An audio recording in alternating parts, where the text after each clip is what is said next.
품격이라는 말이 있습니다. 품격이라는 말의 사전적인 의미는 사람이나 물건에서 느껴지는 품위라고 되어 있습니다. 누군가를 볼 때에 그 사람에게 품격이 있다, 이런 이야기를 하기도 하고 품격이 없다라고 하는 말도 합니다. 그 사람을 볼 때 느끼는 인격이나 행동의 수준을 가르치죠. 많은 재물을 모았지만 그러나 그 가지고 있는 재물에 비해서 언행의 품격이나 수준이 떨어지는 사람들이 있죠. 우리가 그런 사람들을 졸부라고 이야기합니다. 말 그대로 풀이하면 갑자기 벼락부자가 되었다라고 하는 말이지만 사실은 가지고 있는 재산에 비해서 그의 말이나 행동이 품격이 없는 것을 이야기를 하는 거죠. 저 사람은 돈만 있지 졸부야 졸부, 그렇게 이야기를 하는 것은 그가 품격이 없다는 것을 이야기를 합니다. 근데 재산을 가지고 있는 사람에게만 나타나는 문제가 아니잖아요. 예수를 믿는다고 하면서도 예수 믿는 사람답지 못한 품격이 없는 사람들도 있습니다. 사명과 관계없이 자기에게 주어진 힘과 재능을 자기를 위해서만 사용하게 되면 천박해집니다. 품격이 없죠. 오늘 우리는 사사라고 이야기하면서도 그 주신 사명과 능력을 하나님의 나라를 위해서 사용하지 못하고 자신을 위해서 사용하고 있는 정말 품격이 없는 천박한 사사를 보고 있습니다.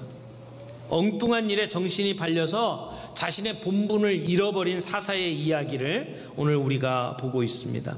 우리가 세상을 그리스도인으로 살면서 그리스도인이 보여줘야 될 품격이 없이 살아가는 경우들이 참 많이 있습니다. 우리가 가지고 있는 것, 우리가 누리고 있는 것을 어디에 쓰느냐에 따라서 우리의 품격이 달라진다고 생각을 합니다. 14장 뒷부분에 삼손은 분이 나서 아내를 두고 내팽겨치고 그리고 혼자서 집에 갔습니다.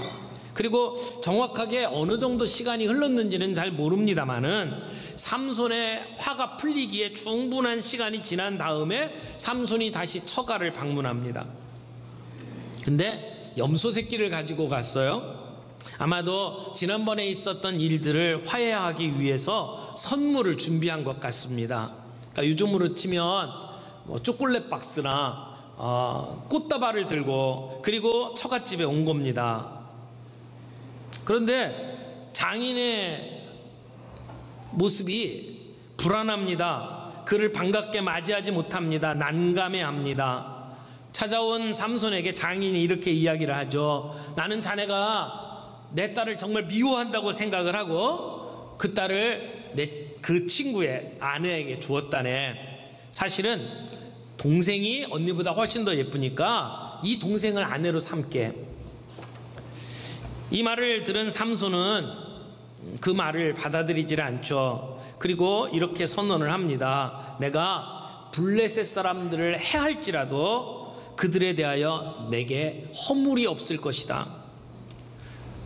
이 상황의 원인 제공이 블레셋 사람에게 있다고 생각을 하는 겁니다. 삼손은 평소에 자기 소견에 옳은 대로 행동했던 사람입니다. 이번에도 자기 소견에 옳은 대로 행동을 합니다. 근데 사실 가만히 살펴보면 삼손의 장인이 그 딸을 다른 친구의 아내에게 주었다는 것은 사실은 삼손이 그 아내를 내팽개치고 갔기 때문이 아닐까요? 삼손은 자기의 잘못은 전혀 생각하지 않습니다. 그리고 이 사건의 모든 원인을 블레셋 사람에게 돌립니다. 그래서 그 블레셋 사람들에게 원수를 갚기 위해서 여우를 이용해서 밭에 불을 지른 것이죠. 엄청난 피해를 본 블레셋 사람들도 가만히 있지 않았습니다. 그들은 이 화재의 원인이 어디에서 시작됐는지 찾기 시작을 하고 결국은 딥낫 사람의 사위인 삼손이 저지른 짓이라는 것을 알게 되죠. 그리고 그 이유가 장인이 삼손의 아내를 다른 사람에게 주었기 때문이라는 것도 알게 됩니다. 그래서 이 모든 문제의 원인이 그 딥낫 사람 집에서 일어난 것이라는 것을 알게 되고 그들을 찾아갑니다. 그리고 삼손의 장인과 딸을 불태워 죽입니다. 이런 이야기를 보면서 이 사람들이 얼마나 자기중심적으로 생각하고 있는지를 알 수 있습니다. 삼손이나 블레셋 사람이나 자기가 한 행동은 전혀 생각하지 않습니다. 지금 이 모든 원인이, 문제의 원인이 상대방 때문이라고 생각을 합니다.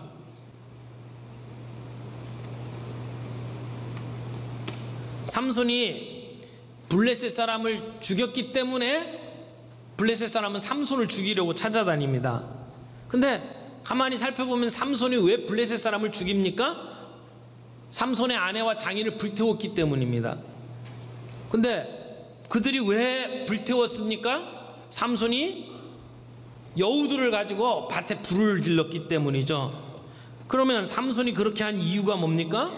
장인이 자기 아내를 다른 사람에게 주었기 때문입니다. 그럼 장인은 왜 줬나요? 삼손이 아내를 내팽개치고 갔기 때문이죠. 그래서 삼손은 왜 그렇게 했을까요? 삼손의 아내가 자기에게 수수께끼의 답을 가지고 블레셋 사람에게 줬기 때문이에요. 그럼 그 아내는 왜 그랬죠? 안 알려주면 자기의 집을 불태워 죽이겠다고 사람들이 협박했기 때문입니다. 그러면 그 사람들은 왜 협박했나요? 삼손이 수수께끼를 내고 내기를 걸었기 때문이죠. 그 원인을 쭉 따져가면 다 원인과 결과가 엉켜서 돌아가요. 누구의 원인이라고 말할 수가 없습니다. 그러나 이들은 다 자기의 문제가 아니라고 생각을 해요. 상대방 때문에 이런 원인들을 제공했기 때문에 이 문제가 벌어졌다고 생각을 합니다. 삼손이나 블레셋 사람이나 다를 바가 없습니다. 그래서 삼손의 첫 번째 공격이 있고 두 번째 공격이 이어집니다. 장인과 자기 아내가 불태워 죽임을 당한단 말이에요. 그래서 삼손이 그들에게 내가 원수를 갖고야 말리라 하고 가서 8절에 이렇게 이야기를 하죠. 블레셋 사람들의 정강이와 넓적다리를 크게 쳐서 죽이고 내려가서 에담 바이틈에 머물렀더라. 여기 정강이와 넓적다리를 크게 쳐서 죽였다. 이 말은 그들의 정강이와 넓적다리만을 골라가지고 이렇게 때렸다라는 말이 아닙니다. 이것은 그 당시에 사람들이 사용했던 하나의 그 관용적인 표현입니다. 그 얘기의 뜻은 엄청난 살육을 했다는 말입니다. 그러니까 블레셋 사람들을 닥치는 대로 무찌르고 죽였다라고 하는 이야기죠. 삼손이 얼마나 많은 사람을 죽였는지는 알 수가 없습니다만은 상당히 많은 사람을 죽인 것으로 보입니다. 그리고 나서 삼손은 에담 바이틈에 있는 동굴로 가서 숨죠. 에담 바위가 어디에 있는지 정확하게 알 수는 없습니다만 아마도 유다 지파에 속한 땅에 있을 것으로 보입니다. 이제는 블레셋 사람들이 삼손이 행한 그 일 때문에 다시 안갚음을 하기 위해서 유다 지파에 속해 있는 에담 동굴로 찾아옵니다. 그냥 온 게 아니고요. 그 지역 레이라고 하는 지역에 있는 이 유다 사람들을 쳐서 무찌르고 짓밟습니다. 그래서 유다 사람들이 블레셋 사람에게 물어봅니다. 너희들이 왜 이런 끔찍한 짓을 하느냐? 그랬더니 삼손을 잡기 위해서 왔다는 거예요. 삼손이 우리 블레셋 사람들에게 행한 대로 갚기 위해서 왔다. 이 이야기를 듣고 유다 사람들이 모입니다. 그리고 삼손을 잡아서 블레셋 사람에게 넘겨주기 위해서 삼손이 있는 동굴로 찾아갑니다. 근데 그렇게 찾아간 유다 지파 사람이 몇 명입니까? 3,000명이에요. 여러분, 삼손이 지금 어려움에 처했어요. 그때 이 유다 지파 사람들이 어떻게 했는지를 보십시오. 그들에게 삼손에게 찾아가서 하는 말이 있어요. 블레셋 사람들이 우리를 지배하고 있는 것을 내가 모르느냐? 그러니까 블레셋 사람이 우리를 지배하는 게 당연한 것처럼 이야기를 하는 겁니다. 그리고 왜 잠자는 사자를 건드렸느냐? 이런 뉘앙스로 삼손에게 이야기를 하는 겁니다. 여러분, 3,000명이 모였어요. 그 정도 숫자면 블레셋하고 싸움을 해도 괜찮은 숫자 아닙니까? 근데 아무런 무기도 안 가지고 지금 숨어있는 삼손 하나 잡기 위해서 3,000명이 몰려갔어요. 자기를 구원하기 위해서 세운 사사임에도 불구하고 이들은 자기의 평안을 위협하는 위험한 존재로 삼손을 생각하고 있는 겁니다. 어떤 주경학자는 이 성경을 풀어가면서 이런 얘기를 했어요. 지금 유다지파, 이 유다지파는 이스라엘 지파 가운데서도 가장 강력한 지파예요. 근데 이들이 블레셋 사람의 지금 지배를 받고 있잖아요. 그런데 지금 이들을 구원하겠다고 나선 사람은 단지파 사람이에요. 단지파. 단지파는요, 땅을 줬는데 블레셋 사람이 무서워서 도망간 지파예요. 근데 단지파에 속해 있는 삼손이 나타나서 이 유다 사람들을 구원하겠다? 말도 안 된다 생각을 하는 거죠. 차라리 단지파 사람에게 구원받기보다는 블레셋 사람들에게 지배받는 것이 훨씬 낫다, 이렇게 생각을 하고 있는지도 모릅니다. 그래서 그들은 삼손을 붙잡아서 블레셋 사람들에게 넘겨주려고 하는 겁니다. 얼마나 비겁합니까? 나라를 위해서 독립운동하고 있는 사람을 잡아가지고 일본에게 넘겨주겠다고 하는 거하고 똑같습니다. 유다 사람들은 블레셋 사람들에게 당하고 있는 이 고통을 너무나 당연하게 생각하고 있습니다. 왜 이런 고통을 당해야 되는지, 어떻게 이 고통을 벗어나야 되는지 고민이 없습니다. 블레셋과 더불어 싸우려고 하는 것도 아니고 블레셋의 하수인 노릇을 하고 있습니다. 하나님의 백성이 내가 누구인지에 대한 고민이 없는 겁니다. 그저 하루하루의 삶, 그 속에서 평안하게 사는 것이 자기 인생의 목적이 되어버린 겁니다. 비굴한 삶을 살아가는 겁니다. 어쩌면 오늘 그리스도인으로 살아가면서 내 삶 속에 그저 평안한 것, 그저 사고 없이 지내는 것, 그것이 목적이 되어서 신앙생활하고 있는 것과 별반 다를 바가 없습니다. 이 유다지파의 삶도 품격이 없습니다. 다행히 삼손은 그 유다지파 사람들하고 싸우지는 않았습니다. 3,000명이 자기를 잡으러 왔는데 그들과 싸우게 되면 어떻게 되는 겁니까? 명분이 없어지는 겁니다. 자기 민족과 더불어 싸워서 자기 민족이 희생자로 나타나면 무슨 명분이 있겠습니까? 그러니까 삼손은 그들과 협상을 합니다. 나를 죽이지만 말고 나를 잡아서 블레셋에만 넘겨라. 그래서 스스로 잡힙니다. 그래서 유다지파는 한 번도 사용하지 않았던 새 밧줄로 삼손을 묶습니다. 그리고는 블레셋에 인계를 해주죠. 그러니까 삼손이 도착할 때 블레셋 사람들은 환호를 지릅니다. 자기들을 괴롭혔던 삼손이 붙잡혔다는 겁니다. 자기들의 재산을 망치고 자기의 동족을 죽였던 삼손이 이렇게 붙잡혀 왔으니까 얼마나 신나겠어요. 근데 이때 삼손의 세 번째 공격이 시작이 됩니다. 하나님의 영이 삼손에게 임합니다. 삼손이 힘이 장사여서 그의 묶여있던 밧줄이 끊긴 게 아니라 성경은 분명하게 이야기합니다. 하나님의 영이 그에게 임했다. 하나님의 영이 그에게 임했기 때문에 그를 묶었던 새 밧줄이 불탄 것처럼 힘이 없이 끊어져 버렸습니다. 그리고 삼손은 자유의 몸이 되었죠. 그리고 나귀의 새 턱뼈를 집어듭니다. 여기 새 턱뼈라고 표현한 것은 나귀가 죽은 지 얼마 되지 않아서 아직 뼈가 마르지 않았다는 겁니다. 뼈가 마르지 않은 건 뼈가 무르다는 얘기죠. 그래서 단단하지 못하기 때문에 무기로서는 별로 효과적인 도구가 아니라는 것을 말해주고 있습니다. 동시에 나귀의 턱뼈라고 하는 것은 죽은 시체의 일부분입니다.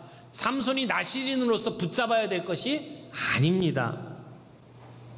반면에 블레셋 사람들은 철제 무기를 가지고 있었습니다. 아직 이스라엘이 준비하지도 않았던 철제 무기를 블레셋 사람들은 가지고 있었습니다. 짐승의 뼈와 철제 무기를 가진 블레셋 사람. 성경은 이 모습을 단 한 구절로 다른 설명이 없이 기록하고 있지만 한번 생각을 해보십시오. 한 사람이 무기 같지도 않은 말도 안 되는 나귀의 뼈를 들고 싸우는데 블레셋 사람들이 막을 길이 없습니다. 그 싸움에 블레셋 사람 1000명이 쓰러졌습니다. 삼손은 블레셋 사람들에게 아주 두려운 존재가 되지요. 그때 큰 승리를 경험했던 삼손이 승리를 자랑하며 노래를 부릅니다. 16절입니다. 16절 다 같이 읽겠습니다. 이르되 나귀의 턱뼈로 한 더미 두 더미를 쌓았으며 나귀의 턱뼈로 내가 1000명을 죽였도다 아니라. 여러분, 나귀 턱뼈같이 정말 말도 안 되는 도구지만 하나님의 영이 함께 하시니 엄청난 큰 힘을 발휘하게 되었죠. 모세의 손에 잡혀 있는 지팡이, 그 지팡이가 무슨 힘이 있겠습니까? 그러나 그 지팡이로 모세는 홍해를 갈랐습니다. 반석을 쳐서 물을 솟아내게 했습니다.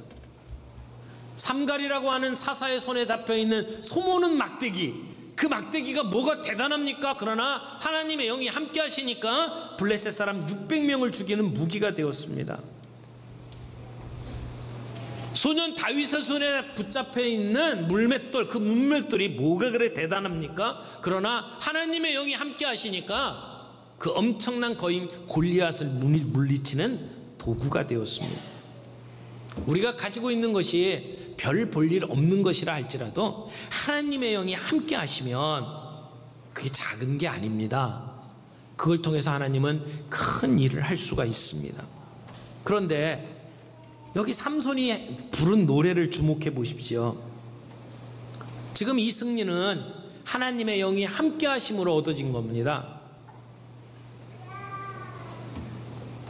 삼손이 나실인인데도 불구하고 죽은 짐승 시체의 일부분을 가지고 싸웠음에도 불구하고 하나님의 영이 함께 하심으로 말미암아 블레셋 사람 1000명을 물리치는 엄청난 일을 지금 벌였습니다. 그런데 그 노래 안에 하나님이 없습니다. 하나님께 감사하는 내용이 없습니다. 그저 자신의 일을 자랑하고 기념하는 것밖에 없습니다. 그리고 그가 승리한 그 장소를 라맛 레히라고 이름을 붙였습니다. 이것은 마치 자기의 공덕비를 세우는 것과 똑같습니다. 그 땅에 이름을 붙이며 내가 했다는 겁니다. 내가 1000명을 죽였다고 이야기를 하는 겁니다. 누구의 힘으로 이긴 겁니까? 하나님의 힘으로 이겼습니다. 하나님의 권능이 그에게 임했기 때문에 가능한 일입니다. 그러면 무엇을 노래해야 합니까? 하나님을 높여야 합니다. 하나님을 찬양해야 합니다. 그런데 자신이 영광을 거둡니다. 내가 1000명을 죽였도다 노래하고 있습니다. 삼손의 이야기 가운데 가장 큰 승리를 했음에도 불구하고 삼손은 하나님을 생각하지 않습니다. 자기 자랑만 합니다. 자기를 높입니다. 자신만만하다 못해 건방집니다. 교만합니다. 이게 문제입니다. 우리가 세상 속에 어떤 성공을 이루었을 때, 무언가 성취했을 때 그때 우리는 겸손해야 합니다. 자세를 낮춰야 합니다. 하나님께 영광을 돌려야 합니다. 그럼에도 불구하고 우리는 내가 했다고 생각합니다. 나를 높입니다. 성경은 교만은 패망의 선봉이요 거만한 마음은 넘어짐의 앞잡이라고 분명히 이야기를 합니다. 하나님은 교만한 자를 물리치시고 겸손한 자에게 은혜를 주신다고 말씀하셨습니다. 하나님이 주신 힘으로 무언가를 이뤘는데 나만을 높이고 있는 이 삼손의 모습을 보십시오. 그는 바로 다음에 어떤 일이 벌어질지를 모르고 있습니다. 1000명을 죽이고 승리를 했지만 삼손에게 바로 다가오는 일이 무엇입니까? 18절 보십시오. 삼손이 심히 목이 말라 여호와께 부르짖어 이르되 주께서 주의 종의 손을 통하여 이 큰 구원을 베푸셨사오나 내가 이제 목말라 죽어서 할례 받지 못한 자들의 손에 떨어지겠나이다. 목이 말라 죽을 지경에 이릅니다. 지금 큰 승리를 거둔 삼손에게 바로 이어서 오는 일이 뭡니까? 목말라 죽을 일입니다. 그 지역이 물을 구하기가 쉽지 않은 지역이라는 건 여러분 다 알고 계시죠. 게다가 혼자서 1000명을 죽였습니다. 상당한 시간과 힘이 소모됐을 겁니다. 심한 갈증을 느꼈을 겁니다. 그런데 삼손이 그 땅 이름을 라맛레이라고 얘기를 했죠. 의미가 뭐예요? 턱뼈의 산. 자, 산입니다. 산에서 어떤 물을 구하겠습니까? 골짜기나 평지라면 몰라도. 삼손은 피 묻은 나귀 턱뼈를 내던지고 그 자리에 주저앉았습니다. 너무나도 힘들어서 손가락 하나 까딱할 수 없는, 목말라 죽을 수밖에 없는 그런 지경에 이르렀습니다. 그때서야 삼손은 하나님을 생각합니다. 외적으로는 1000명을 죽이는 능력을 가지고 있는 삼손도 자기의 갈증은 다스릴 수가 없었습니다. 그는 평범한 피조물에 불과했습니다. 승리를 자축하면서 라맛레이라고 하는 이름을 붙여줬던 그가 이제는 하나님을 바라보면서 살려달라고 부르짖는 존재로 순식간에 바뀝니다. 승리의 돛지에서 내가 누군지를 모르고 있던 삼손이 이제 내가 구원을 필요로 하고 있는 존재라고 하는 사실을 고백하고 있습니다. 하나님이 없이도 그저 미련하게 구역구역 살아가는 것은 정상적인 그리스도인의 삶이 아닙니다. 내가 어디로 가든지 너와 함께 할 것이다, 내가 너를 버리지 않겠다 말씀하신 하나님의 약속을 우리의 마음속에 담고 우리의 마음을 그분을 향해서 방향을 맞추고 그분을 바라보며 간절히 기도한다면 우리들의 곤고한 인생 속에, 우리의 삶의 모든 현장 속에 샘을 터뜨리시는 하나님의 역사를 우리도 경험하게 될 줄로 믿습니다. 그 엔하꼬레의 놀라운 역사를 오늘 저와 여러분들이 우리의 삶 속에서 늘 경험할 수 있기를 바랍니다. 이제 주님의 은혜를 바라보며 돌아갈 수 있는 저희가 되기를 바랍니다. 주님 없이 살아가는 삶을 내려놓고 우리가 주님 없이도 해결할 수 있다고 생각했던 교만함 내려놓고 어린아이처럼 주님을 의지하며 주님을 바라보는 기도라고 하는 것은 하나님이 알지 못하는 것을 내가 알려드리는 게 아닙니다. 하나님은 이미 모든 걸 알고 계십니다. 단지 하나님은 우리가 하나님을 의지하고 나아가기를 원합니다. 기도는 가난한 자들이 내가 할 수 없다고 주님 앞에 항복하며 나아가는 것이 기도입니다.